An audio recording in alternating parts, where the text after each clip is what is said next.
Mesdames et messieurs, bonjour et bienvenue à ce bulletin de l'information.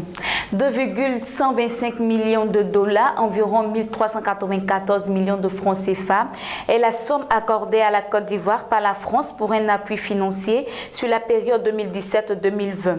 Cet appui permettra de financer des projets dans certains secteurs prioritaires inscrits au plan national de développement PND en après-G 2016-2020.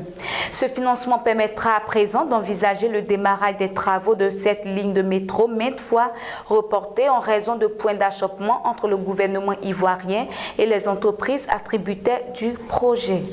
La Banque africaine de développement BAD en après-G a accordé la somme de 42,776 milliards de francs CFA à la Côte d'Ivoire à des conditions très concessionnelles dans le cadre de deux de ses programmes, à savoir le programme d'appui à la gestion économique et financière PAGEF en après-G et le programme d'appui à la gestion économique et la croissance PAGEC.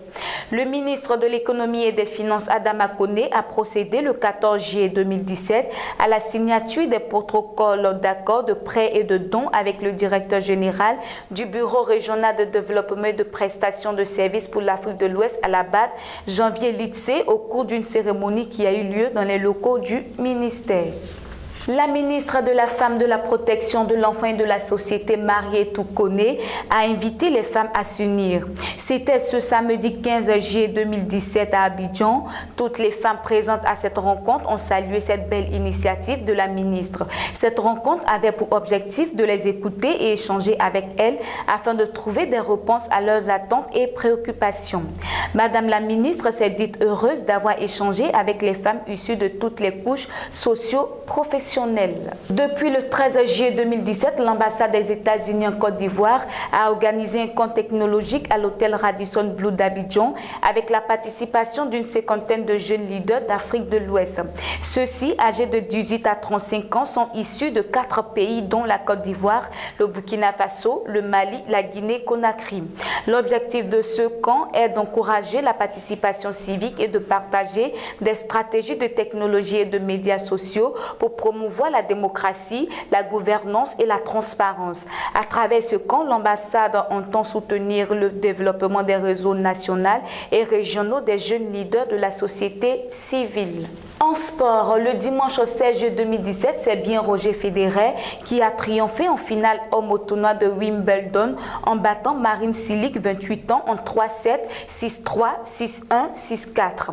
King Federer, frais et décidé à prier sur le gazon britannique, n'a pas déçu. En revanche, Marin Cilic, sur qui le sort s'est inlassablement acharné, a finalement craqué car souffrant de grosses ampoules sous le pied gauche. Notons que Roger Federer, dont l'expérience a finalement eu raison de la jeunesse du Croate, est le plus vieux chez les hommes et fêtera bientôt ses 36 ans le 8 août prochain. Une page internationale pour terminer ce flash. Le Burkina Faso, avec son trésor public, est présent sur le marché financier sous-régional avec l'émission d'un emprunt obligataire au taux de 6,50% sur la période 2017-2027 depuis le 7 juillet 2017.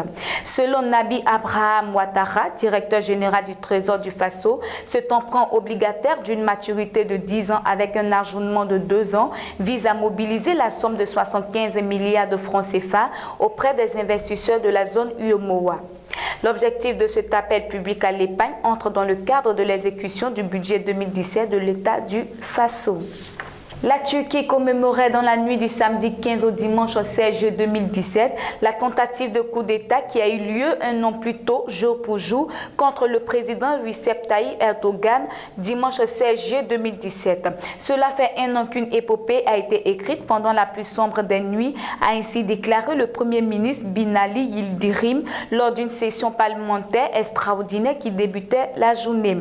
Au programme, un important hommage rendu auprès de 250 militaires et civils anti-push tués il y a un an et élevés aujourd'hui au rang de martyrs.